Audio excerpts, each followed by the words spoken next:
चलो अब देखते हैं अपना टॉपिक ही देख इंडिकेटर्स ऑफ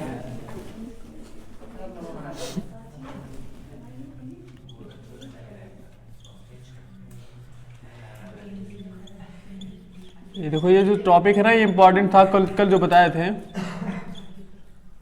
उसमें क्या क्या आते थे बताओ, सिर्फ नाम रिवीजन कर लेते हैं। सबसे पहले क्या आया था? सबसे पहले लिटमस पेपर, लिटमस पेपर। दूसरा क्या था? Litmus solution.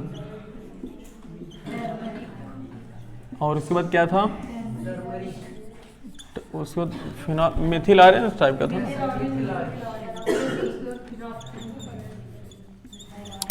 Methyl iron, फिनोल्फथैलीन।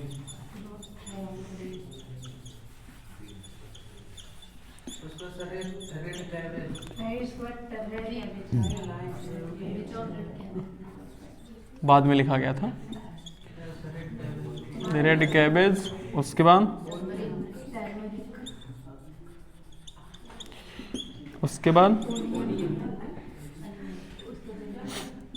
Onion. उसके बाद वनीला। और भी हो सकते हैं, बस इतना ही काफ़ी हम लोग के लिए। इसमें मैंने एक कैटेगरी बांट दिया था ना, जैसे कि हमारे पास था लिटमस पेपर और कौन था? लिटमस पेपर, लिटमस सॉल्यूशन और रेड कैबेज। और नहीं, बस इतना। ये सब कौन से थे? नेचुरल थे ना। टर्मेरिक कहाँ गया? टर्मेरिक भी तो है। ये सब नेचुरल क्या है? Natural indicators. और फिनोल्फथैलीन और ये मेथिल ऑरेंज, ये कौन से थे? सिंथेटिक था ना, मतलब ये लैब में बनाए जाते हैं। सिंथेटिक मतलब आर्टिफिशियल होता है। Synthetic indicators. और इसमें जो ऑनियन था और वनीला था, इन दोनों को हम स्मेल से चेक करते हैं ना, इसलिए इसको हम क्या बोलते हैं? Olfactory indicators.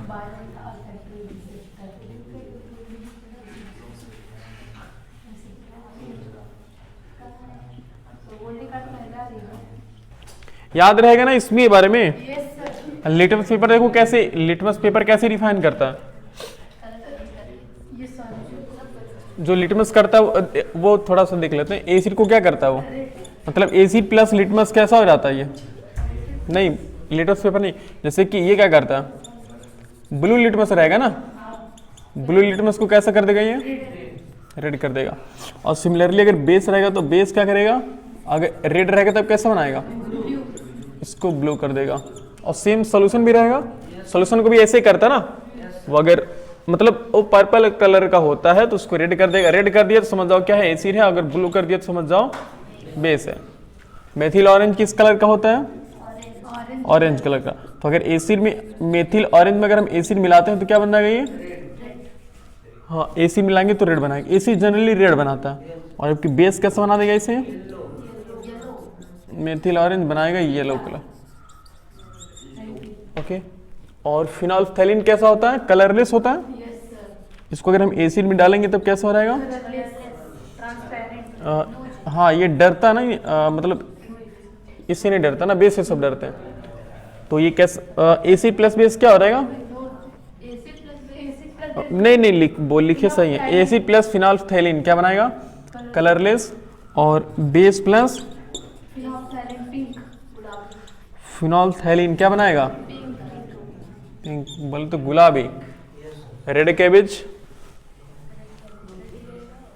रेड कैबेज क्या होता है? एसिड क्या करता है? हाँ, एसिड प्लस रेड कैबेज। देखो, रेड कैबेज की पत्ती के जूस को निकाला जाता है, ठीक है ना? तो रेड कलर का होता है। तो उस वजह से एक तरह से कह लो तो रेड आप रेड ऐसे कह सकते हो,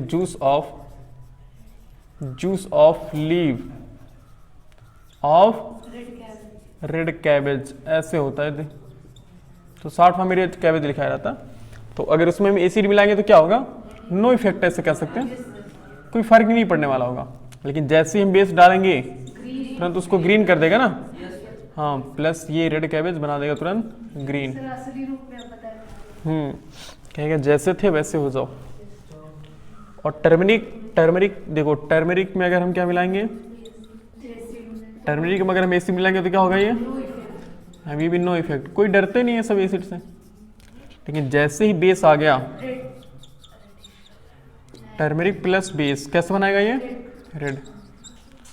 और ओनियन, और ये दोनों ऑल फैक्ट्री है। अगर ओनियन में हम क्या मिलाते हैं, एसिड मिलाते हैं, तो प्रेम मौर्य क्या फर्क पड़ेगा। एसिड को अगर हम ऑनियन के पास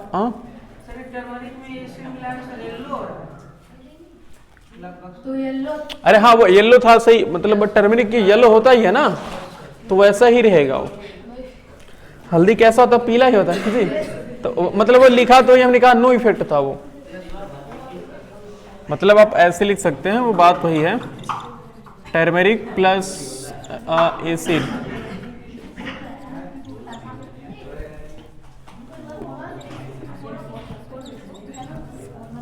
येलो का येलो ही रहेगा। लेकिन अगर उसी टर्मरिक में हम क्या मिला देते हैं, बेस, तो क्या बनाएगा, रेड कलर बना लेता है। क्या है,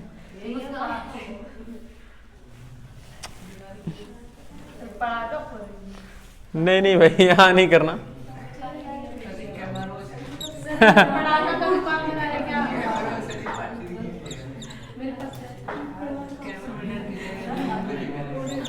एसिड प्लस ओनियन क्या होगा जी, भाई साहब स्मेल स्मेल करेगा, बेस से सब डरते हैं ना, बेस उसको गायब कर देगा।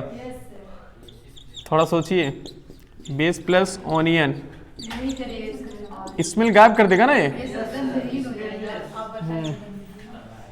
और सिमिलरली वैसे होता है वानिला,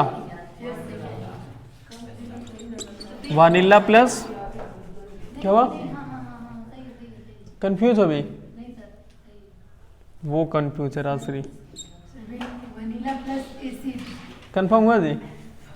हम बोले थे ना कि जी कि इसके नीचे सब डरते हैं, कहाँ गया ये, फिनोल्फथालीन के नीचे सब डरते हैं उससे, बेस से। तो वानिला प्लस एसिड क्या बनाएगा, इससे जो स्मेल था वो स्मेल आएगा, मतलब कोई फर्क नहीं पड़ने वाला होगा। लेकिन जैसे ही हम वानिला में क्या मिलाएंगे, वानिला में हम बेस मिलाएंगे, तुरंत कैसा हो रहा है कलर, स्मेल लेस, मतलब गंधहीन हो जाएगा बिल्कुल, कुछ महकेगा ही नहीं, उसका स्मेल ही नहीं आएगा। एक यहाँ देखो, शुरू करते हैं। हमारे पास क्या है, बेस और एक एसिड, तो पता हमें क्या बनता है ना,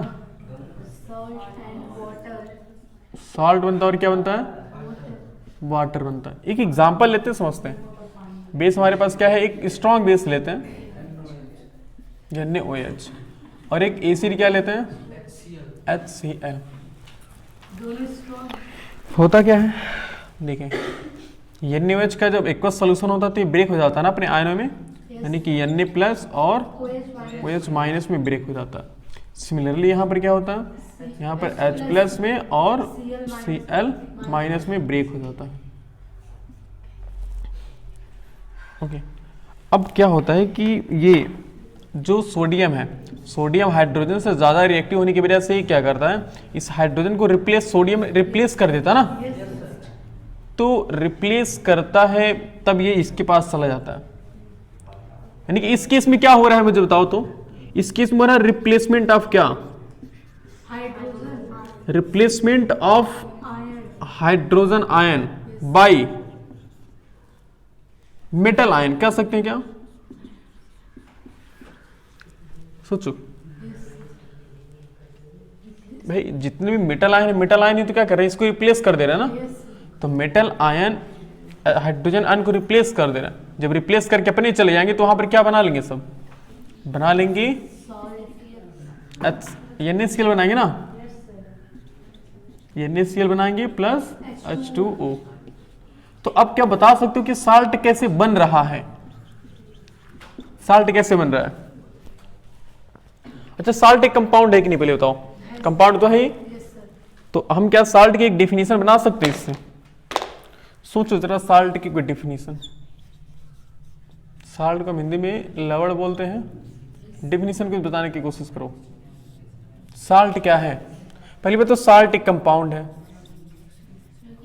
salt is a compound. Form कैसे बनता है? फॉर्म फ्रॉम, हाँ कई डिफिनीशंस हैं, तो एक हम इससे सोचने की कोशिश कर रहे हैं। Salt is a compound form from replacement of hydrogen ion by metal ion. Form from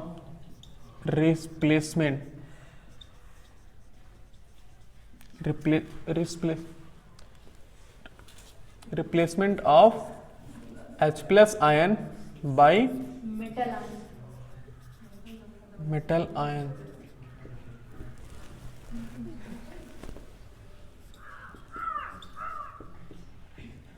सही बात है। साल्ट क्या? साल्ट एक कंपाउंड जो कैसे बनता है? देखो, salt is a compound, salt एक कंपाउंड जो कि किससे बनता है? जो कि रिप्लेसमेंट ऑफ हाइड्रोजन से, और किसके द्वारा रिप्लेस होता है? मेटल आयन के द्वारा। क्या? नहीं सर, फॉर्म फ्रॉम है ये सही है। अब सही है, form from replacement of H plus ion by metal ion. या एग्जाम्पल और कोई बताओ जी, साल्ट कैसे बनता है? ऐसे लिख लो कि व्हेन एसिड एंड बेस, ऐसे कह लो इन द न्यूट्रलाइजेशन रिएक्शन, नहीं वैसे जैसे हम when acid and base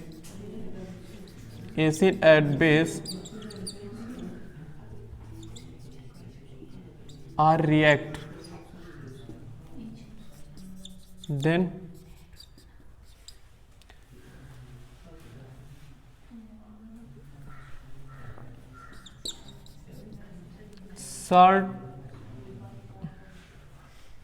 salt is formed। ऐसे कल जब एसिड और बेस क्या करते हैं? रिएक्ट करते हैं, तो क्या बनता है? Salt is form. थोड़ा अजीब लग रहा है definition. When acid and base are area वगैरह are react, then salt is form. ऐसे ऐसे नहीं ऐसे। salt formed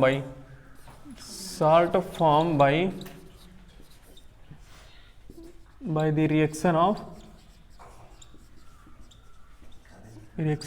acid and base। अब सही है, salt formed by किससे? The reaction of acid and base. Acid और बेस के रिएक्शन से क्या बनता है? सॉल्ट बनता है। ओके अच्छा, एक मिनट, ये हम डिफिनीशन ऐसे जो लिखे ये भी सही हमारे लिए। क्या एक और हम डिफिनीशन लिख सकते हैं? अगर याद करो तो हमने एक और डिफिनीशन ऐसे भी पढ़ा था ना, कि अगर हमारे पास कोई है कोई एसिड है हमारे पास, और क्या है? प्लस मेटल है,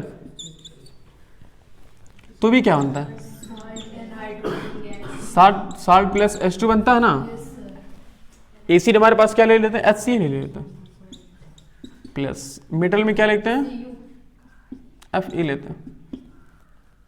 ले सकते हैं। तो यहां से अब ये अपने आने में ब्रेक हो गया, क्या बनेगा?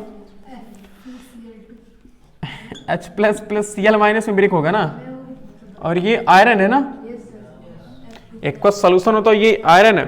तो अब यहाँ ये Fe क्या करता है? इस हाइड्रोजन को रिप्लेस करके अपने आ जाता है ना, तो हम कहते हैं क्या बनता है? साल्ट यानी कि FeCl2 बनता है। FeCl2 और प्लस H2 बनता है।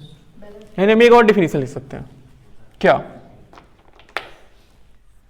एकदम सेम इसी के तरीके लिख सकते हैं कि salt is a compound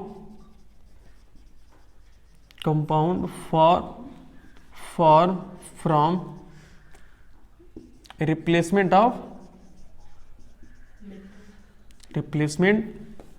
of H plus ion by metal.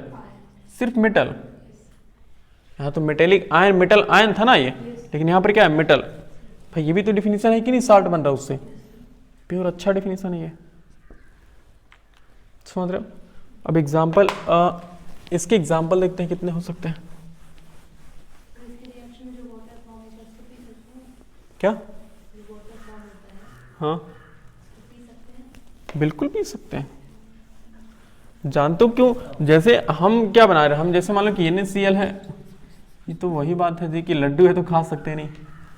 देखो हमारे पास NaOH है प्लस HCl, देखो दोनों क्या है, तो बनाएगा क्या, NaCl बनाएगा प्लस क्या बनाएगा, तो यहां जब NaCl बना तो H2O उसी के अंदर अभी मिला हुआ है, तभी तो हम क्या लिखते हैं, इसको एक्वस लिखते हैं ना, कि अभी एक्वस में ही है, हमने पानी को भी इसके अंदर ही रखा। और फिर अब इसको क्या करिए, इस पूरे मैग्नीशियम को हीट करिए। अब अगर इसको आप हीट करेंगे तो यहां से क्या होगा, पानी निकल थोड़ा सा, देखो देखो रियल में रिएक्शन कैसे होता है, देख लो। ऐसे आपने बनाया, इसमें हमने क्या क्या डाल दिया, हमने NaOH डाल दिया, सोडियम हाइड्रोक्साइड, हमने HCl भी डाल दिया। दोनों स्ट्रॉन्ग एसिड और बेस हैं, इसलिए हमें यहाँ पर इलेक्ट्रोलाइसिस की जरूरत नहीं पड़ेगी, ठीक है ना, आराम से ये, मतलब हमें इलेक्ट्रिसिटी की इसमें फ्लो नहीं करवाना पड़ेगा, डायरेक्टली आराम से क्या कर जाएंगे, रिएक्ट कर जाएंगे।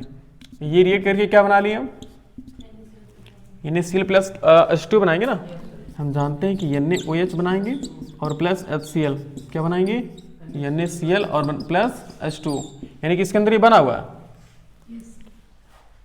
तो अब हम इसको क्या करेंगे, हम इसको एक बर्नर पर रख देते हैं।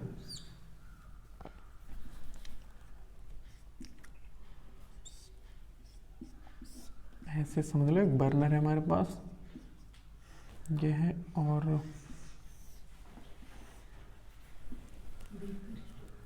जो हमने स्टैंड हमने रख दिया, इसी के ऊपर ये बीकर रख दिया। जी ये कैसा बन रहा है जी, पहले बनाते हैं ये तब बनेगा।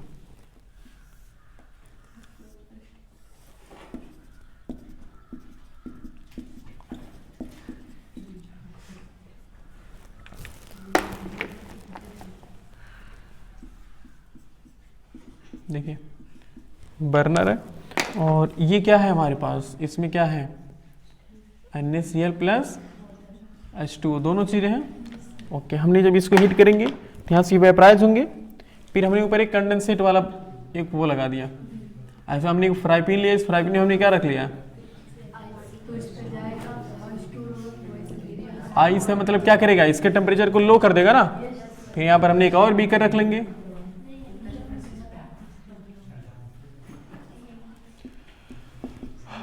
पानी की ड्रॉप यहाँ से गिरती रहेगी ना ऐसे। अब ये जो पानी है कैसा पानी रहेगा, प्योर पानी रहेगा। इससे चाहे आप दाल बनाइए, चाहे चावल बनाइए, चाहे पीजिए।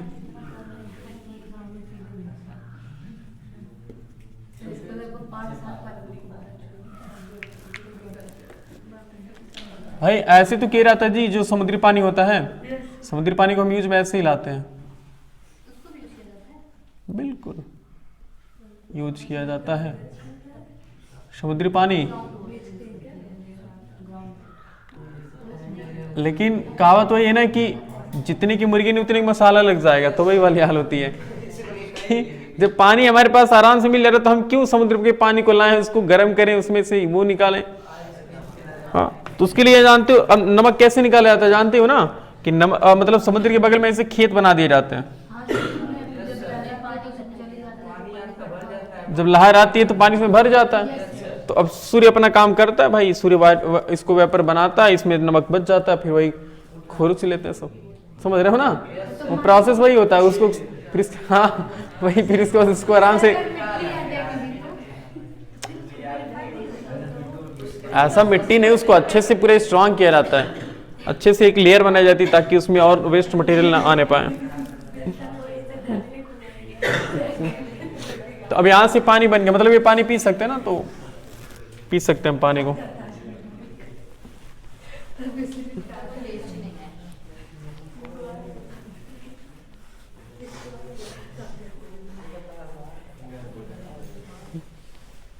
जो खराब वाला नमक होता है तब वो कहाँ से आता होगा? क्या? जो खराब नमक आता है जो गाय भैंस को खिलाया जाता है।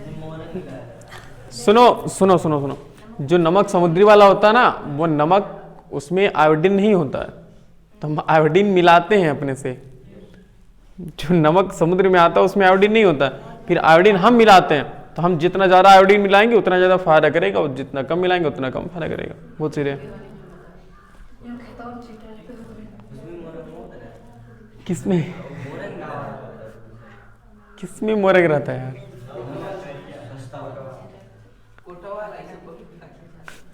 वो अलग चीज है, उसमें ऐसा रहता होगा, लेकिन ऐसा कुछ नहीं है उसमें रहता होगा। बाकी जो वो वाला साल्ट नहीं, ये तो साल्ट है हम जो खाते हैं, और एक रॉक साल्ट नहीं होता जो काला नमक, सेंधा नमक, वो सब उससे क्या बोलते हैं, वो जमीन के अंदर से निकाला जाता है, उसको खन करके निकाला जाता है। वो बना नहीं जाता उसको, जैसे कोयला नहीं खन के निकाला जाता है, तो सेम वैसे उसको भी खन के निकाला जाता है, तो उसको बना नहीं जाता।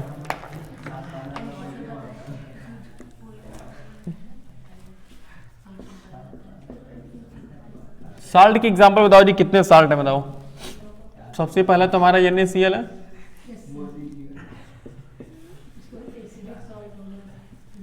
Sodium chloride CaCl2, calcium chloride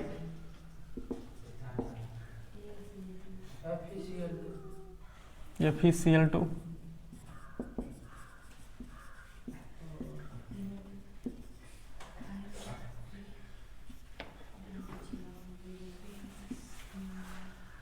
ferrous chloride,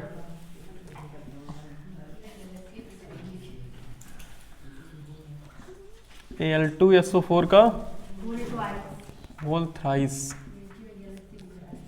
SO4 का होल थ्राइस,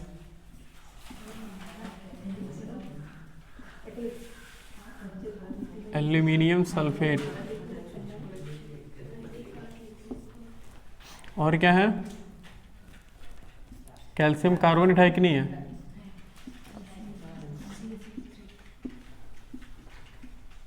कैल्शियम कार्बोनेट, और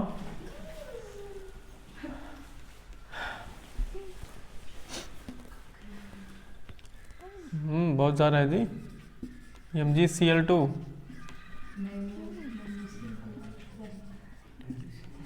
मैग्नीशियम क्लोराइड, और क्या है, बॉडीज हमने बहुत पढ़े थे ना इसमें, ZnSO4, ZnCl2, zinc sulphate, ZnSO4 नहीं, ये देखो महिमा जी कह रही है H2SO4, बताइए ये क्या है? ये साल्ट है, कहने का नहीं, साल्ट है जी।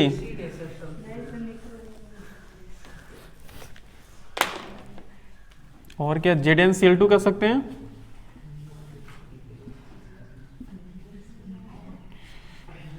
जिंक क्लोराइड,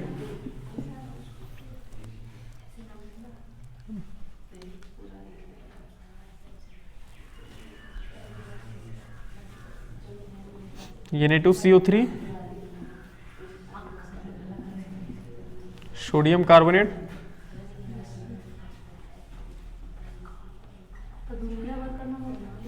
NH4Cl, सबके सब साल्टी तो हैं जी। अमोनियम क्लोराइड,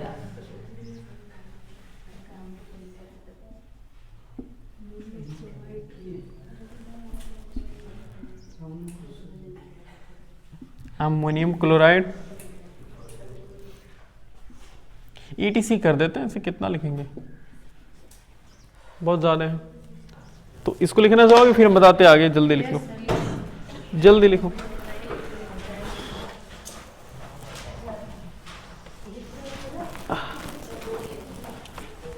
क्या हुआ? चलो अब देखते हैं साल्ट की फैमिली कितनी कितनी बनती है। हमने देखो क्या पढ़ा था, अगर याद करो तो हमने एसिड में दो तरह के एसिड पढ़े थे ना,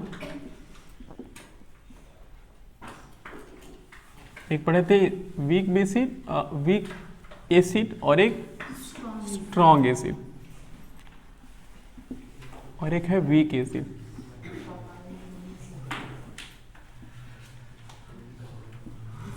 वीक एसिड को हम क्या बोलते थे? पहले पूरा डिफिनेशन समझ जाएगी ना, समझ पाओगे कि उसके आगे कैसे साल्ट बनेंगे। वीक एसिड का मतलब क्या होता है? स्ट्रॉन्ग एसिड का मतलब कि ऐसे एसिड्स जो completely जो वाटर्स में कंप्लीटली आयोनाइज्ड हो जाते हैं ना, ये कंप्लीटली आयोनाइज्ड हो जाते हैं, कंप्लीटली आयोनाइज्ड इन aqueous solution। वाटर। ये वाटर में क्या होते हैं? कंप्लीटली आयोनाइज्ड हो जाते हैं। आयोनाइज्ड होने का मतलब कि अगर हमने मान लो कि 10 HCl डाला है, कितना HCl डाला है? 10 HCl को हमने वाटर में डिसॉल्व किया है, वाटर H2O में, तो हमारे पास कितने H+ आयन निकलेंगे? 10 H+ आयन और 10 Cl क्लोरीन क्लोराइड आयन। हमने 20 अगर H2SO4 डाला है, ऐसे की एग्जांपल समझा रहे हैं, ठीक है? तो 20 H2SO4 को अगर हम मतलब H2SO4 के 20 मॉलिक्यूल्स को हमने वाटर में डिसॉल्व किया, तो रिजल्टेंट कितना होगा कि हमारे पास कितना, एक तरह से कहो तो 40 H+ आयंस निकलेंगे ना, 40 निकलेंगे। सोच पा रहे कैसे? H2 का मतलब 2 है ना, तो एक H2SO4 की एक मॉलिक्यूल्स में हाइड्रोजन के कितने मॉलिक्यूल्स हैं? 2। नहीं समझ पा रहे हो? देखो जी, H2SO4 है, तो H2SO4 के एक मॉलिक्यूल्स में हाइड्रोजन के कितने आयंस निकलेंगे? 2, और 20 है तो कितना टोटल होंगे? 40। और SO4 और कितने SO4 माइनस निकलेंगे?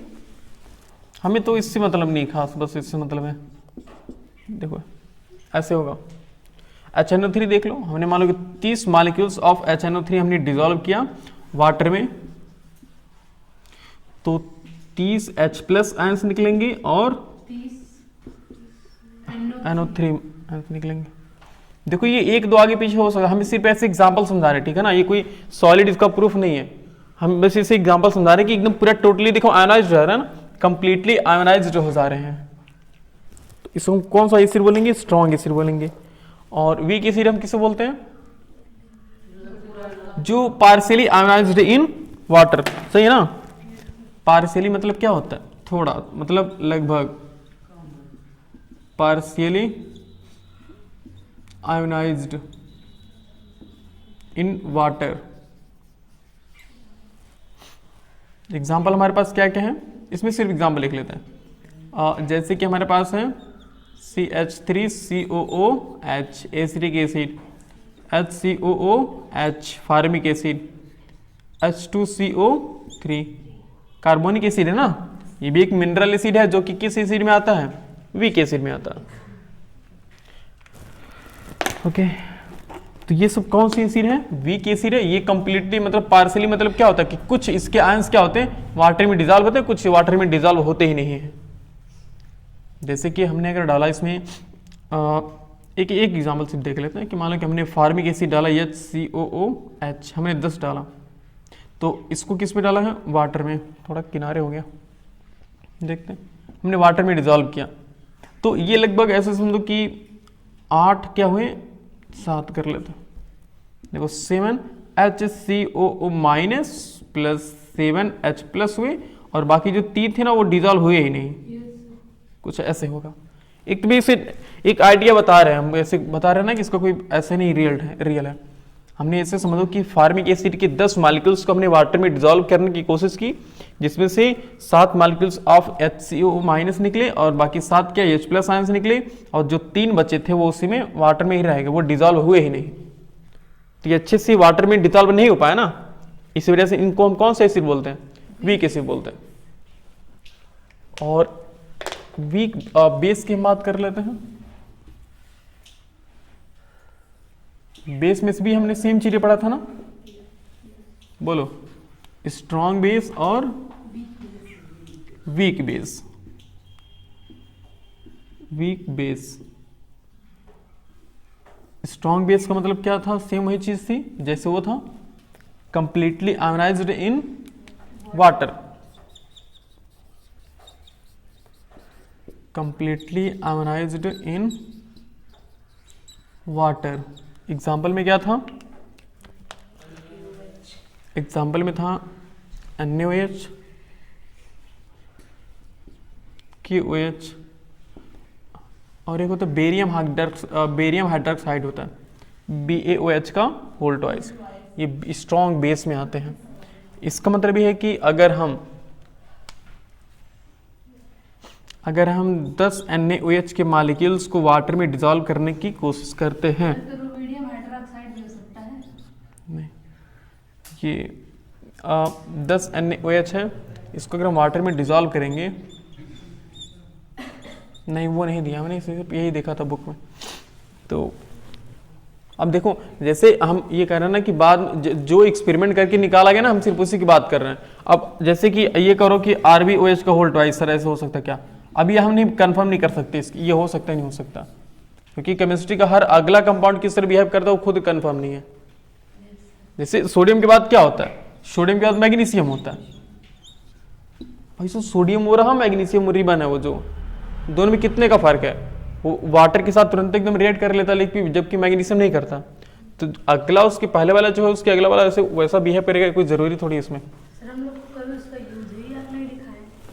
अभी नहीं, मैग्नीशियम के ऊपर नहीं बताते कि मैग्नीशियम को जब बर्न करते हैं, मैग्नीशियम को ऑक्सीजन के साथ अगर हम बर्न करेंगे तो क्या होगा, मैग्नीशियम ऑक्साइड बनेगा ना, तो यही क्या, तो व्हाइट पाउडर बन जाता ना। तो ये कहाँ उसमें, अब उसके लिए हम लोग जलाने के लिए उसके लिए स्पिरिट लैम्प चाहिए था, तो उसके बाद हमने उस पर काम ही नहीं किया। तो 10 NaOH है, इसको अगर हम वाटर में डिसॉल्व करेंगे तो क्या होगा, 10 Na+ निकलेगा और 10 क्या निकलेगा, OH माइनस। नियर अबाउट ऐसे हम बात कर ले रहे हैं। सिमिलरली ऐसे अगर हमारे पास क्या है 20 OH यानी KOH के कितने मॉलिक्यूल्स हमारे पास, 20 मॉलिक्यूल्स है। इसका मतलब यह है कि जब हम वाटर में इसको डिसॉल्व करेंगे तो 20 मॉलिक्यूल्स पोटेशियम के निकलेंगे और 20 मॉलिक्यूल्स किस आयन निकलेंगे, हाइड्रोक्साइड आयन निकलेंगे।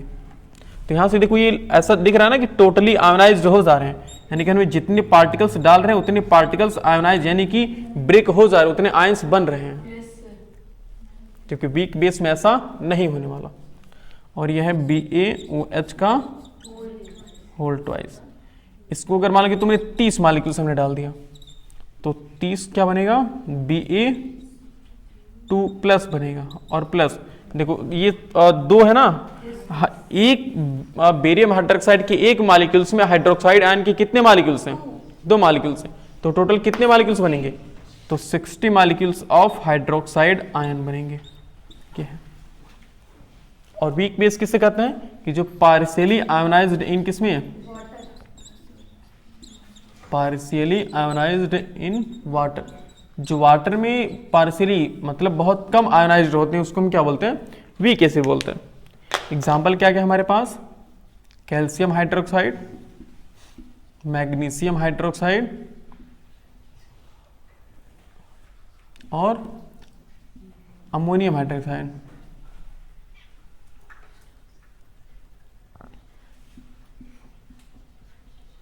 NH4OH का होल ट्वाइस। ये सोडियम हाइड्रोक्साइड, अच्छा वो तो उसमें आएगा ना जी। हाँ NH4OH होता है ना सिर्फ, सोडियम हाइड्रोक्साइड। तो ये कुछ ऐसे बनाएगा, जैसे कि हमने मान लो एग्जाम्पल ले लिया कि हमारे पास 10 पार्टिकल्स किसके, CaOH का होल ट्वाइस। मतलब हमारे पास कैल्शियम हाइड्रोक्साइड के कितने मॉलिक्यूल्स हैं, 10 मॉलिक्यूल्स हैं। इसको हमने अगर वाटर में डिसॉल्व कर रहे हैं तो ऐसा अज्यूम कर लेते हैं कि 7 मॉलिक्यूल्स किसके निकलेंगे, Ca+ के निकलेंगे। और प्लस देखो ये हाइड्रोक्साइड आयन कितने हैं, 2 है ना, तो 7 2 कितना हो जाएगा 14 OH माइनस, और बाकी जो 3 थे वो 3 के 3 इसी में रह गए ना, 3 CaOH का होल ट्वाइस। अच्छे से डिसॉल्व, क्या हुआ किसकी, कैल्शियम के, हाँ Ca2+ होता है बिल्कुल। यहाँ भी हमने कहीं मिस्टेक तो नहीं किया ना, नहीं यहाँ सही तो है, बेरियम 2+ सही है। यहाँ कैल्शियम की 2 होगी तभी तो OH के आगे 2 लिखा गया, ये होता है। इसी तरह ये भी है, मैग्नीशियम का भी लिख लोगे ना, MgOH का होल ट्वाइस। मान लो कि हमने 20 मॉलिक्यूल्स रखा, यानी कि मैग्नीशियम हाइड्रोक्साइड के हमने 20 मॉलिक्यूल्स को वाटर में डिजोल्व करने की कोशिश कर रहे हैं। तो हमने ऐसा अज्यूम कर लो कि पा रहे हैं कि समझ लो कि 15 मॉलिक्यूल्स ऑफ मैग्नीशियम आयन यानी कि Mg2+ और प्लस, तो ये 2 है तो 15 दूने कितना हो जाएगा 30 मॉलिक्यूल्स ऑफ हाइड्रोक्साइड आयन। बाकी जो बच रहे हैं कितने 5, तो 5 मैग्नीशियम हाइड्रोक्साइड उस वाटर में डिजोल्व हुए ही नहीं। इसका एक्चुअल ये मतलब है।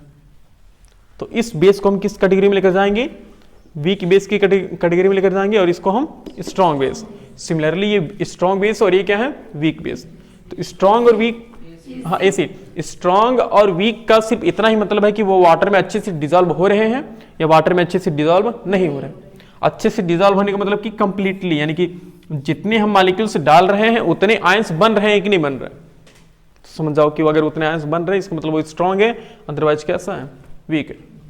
इसके बाद हम साल्ट बनाना शुरू करते हैं कि सबका अलग अलग, जैसे स्ट्रॉन्ग बेस को हम स्ट्रॉन्ग एसिड के साथ रिएक्ट करवाएंगे, स्ट्रॉन्ग बेस को वीक एसिड के साथ, वीक बेस को strong acid, weak base plus weak acid. तब देखते हैं किस तरह के साल्ट बनते हैं। नोट करिए पहले, ये जरूरी है। ये मतलब एक तरह से समझ जाओगे कि हाँ किसका मतलब एक्चुअल क्या है, स्ट्रॉन्ग एसिड स्ट्रॉन्ग बेस का।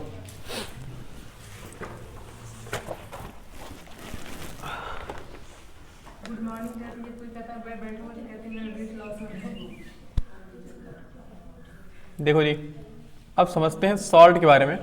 देखो अगर हम स्ट्रॉन्ग एसिड है, strong acid plus strong salt, salt कह रहे हैं जी बेस। सर इसकी प्रॉपर्टी नहीं है क्या कुछ भी, जैसे वो श्योर था और टच करने में? नहीं कुछ नहीं इसकी प्रॉपर्टी दी है खास। अभी हम साल्ट बना रहे हैं ना जी, तो अभी तो इसके बाद देखेंगे इसकी विशेषता आ रही है, यूजेस आ रहे हैं कि नहीं। इसकी यूजेस आएंगे वही तो इसकी प्रॉपर्टी होगी। देखो स्ट्रॉन्ग बेस, देखो स्ट्रॉन्ग बेस और स्ट्रॉन्ग क्या है, स्ट्रॉन्ग एसिड और स्ट्रॉन्ग बेस है ना, दोनों के दोनों स्ट्रॉन्ग है। तो क्या होगा, जो साल्ट बनेगा बिल्कुल एकदम न्यूट्रल साल्ट होगा ना, साल्ट बनेगा प्लस क्या बनेगा, साल्ट प्लस वाटर। कोई एक एग्जांपल लेंगे इसके लिए हम। एक एग्जांपल हमारे पास स्ट्रॉन्ग एसिड की कैटेगरी में कौन आ सकता है, NaCl, जो कि एक एक्वस सॉल्यूशन होगा। स्ट्रॉन्ग बेस की कैटेगरी में ओहो HCl एक एक्वस सॉल्यूशन है, प्लस NaOH क्या है, बेस है। क्या बनाएगा NaCl। अब वो लिख नहीं रहे कैसे बन रहा, ठीक है उतना तो समझ जाओगे। जो यहाँ साल्ट बन रहा है कौन सा साल्ट होगा, न्यूट्रल साल्ट होगा ना, न्यूट्रल साल्ट। उदासीन लवड़ बोलते हैं हिंदी में, उदासीन कोई मतलब नहीं है। दुनिया में कुछ लोग नहीं होते एकदम न्यूट्रल होते, उदासीन होते, किसी से कोई मतलब नहीं होता है। कोई रो रहा है, कोई गा रहा है, कोई हंस रहा है, से कोई मतलब नहीं। तो हमें न्यूट्रल नहीं बनना चाहिए। दूसरा स्ट्रॉन्ग एसिड के साथ हम क्या रिएक्ट करवाएंगे, strong acid plus weak base, acidic salt, salt बनेगा प्लस क्या बनेगा, वाटर बनेगा। देखते हैं किस तरह का साल्ट वाटर बनेगा। स्ट्रॉन्ग बेस की कैटेगरी में कौन आ सकते हैं, स्ट्रॉन्ग एसिड, स्ट्रॉन्ग एसिड की कैटेगरी में कौन आ सकते हैं, चलिए H2SO4 हमने ले लिया। वीक बेस की कैटेगरी में कौन आएंगे, चलिए मैग्नीशियम ले लिया जाए। MgOH का होल ट्वाइस क्या बनाएंगे, साल्ट बनाएंगे। साल्ट में क्या बनाएंगे, देखो MgSO4 बनाएंगे ना, MgSO4 और प्लस H2O। अब जो ये साल्ट बनेंगे, साल्ट कैसा होगा देखो। अच्छा strong acid strong base, strong acid का क्या हम बोले जी, स्ट्रॉन्ग एसिड वीक बेस है ना। स्ट्रॉन्ग एसिड का मतलब ये क्या होगा, टोटली आयोनाइज्ड हो जाएगा ना। और वीक बेस मतलब क्या होगा, पार्सली आयोनाइज्ड होगा। तो न्यूट्रल कितने होंगे, मान लो कि जैसे कि हमने एक एक मालिक्यूल्स, ऐसे मान लो कि हमने 10-10 मालिक्यूल्स दे दिए दोनों को, ठीक है। तो ये तो 10 मालिक्यूल्स क्या बना लेगा, ये 10 मालिक्यूल्स अपना आयोनाइज कर लेगा, लेकिन ये कर पाएगा नहीं। तो ये मान लो कि 7 मालिक्यूल्स को आयोनाइज किया, तो 7, अगर ये 7 नेगेटिव है तो 7 पॉजिटिव के साथ रिएक्ट करेंगे ना। इसका बाकी 3 क्या रहेगा, बचा रह जाएगा ना। तो 3 इसके पॉजिटिव चार्ज बचे रह जाएंगे।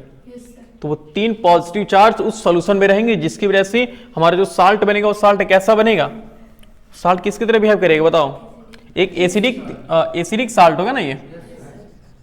इसमें एसिडिक साल्ट मतलब इस साल्ट में एसिडिक नेचर होगा। अगर इसको ब्लू लिटमस पेपर पर डालेंगे तो हल्का हल्का रेड आएगा, समझ पा रहे हैं। और थर्ड हमारे पास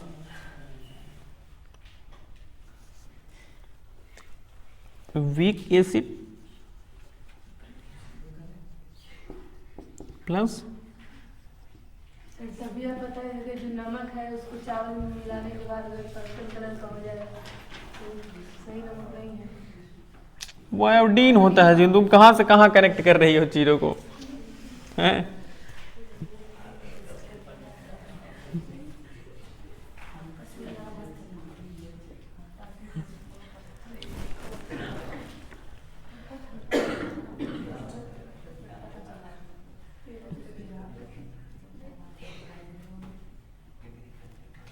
हमने कहा कि टमाटर में कौन सा एसिड पाया जाता है, टमाटर में ऑक्जेलिक एसिड पाया जाता है।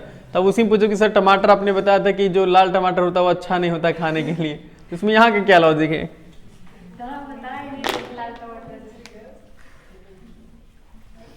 Weak acid plus weak base क्या बनाएगा, साल्ट प्लस वाटर तो बनाएगा, इतना तो जानते ही हो। साल्ट प्लस वाटर बनाएगा। वीक एसिड की कैटेगरी में कौन आ सकते हैं, बोलिए वीक एसिड की कैटेगरी में कौन आएंगे। वो acidic acid, formic acid, carbonic acid है ना जी।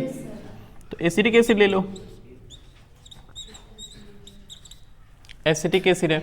वीक बेस की कैटेगरी में कौन ले सकते हैं, क्या लिया जाए बताइए।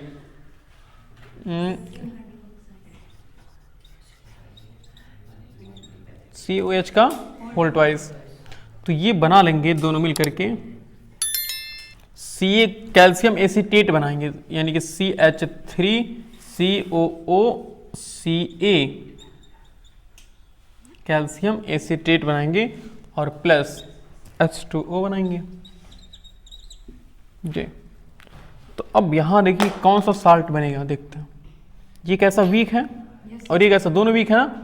तो दोनों कम कम मतलब आयनाइज्ड होंगे, यानी कि जो बनेगा हमारा एसिड साल्ट वो कैसा होगा, ये भी न्यूट्रल साल्ट की कैटेगरी में आएगा।